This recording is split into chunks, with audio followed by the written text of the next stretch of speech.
How to log in with Facebook on this Splice. If you want to use this Splice and want to connect your Facebook account on it and you don't know how to do it, don't worry, in today's video I will show you how to do it, so let's get started. First of all, open your web browser that you use, just like this. After that, tap on Splice on the search bar and search for it and tap on it just right here. After tapping on it, you will see something like this.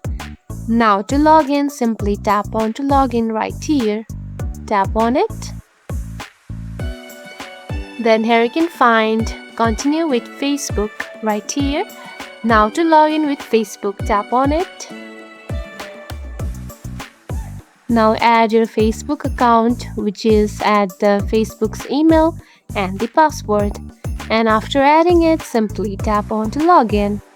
And if you don't have the Facebook account, you can simply create a new one just right now and then simply log in with the Facebook account.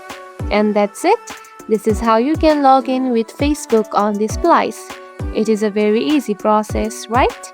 If you found this video helpful, don't forget to like and subscribe for more tips. Thanks for watching.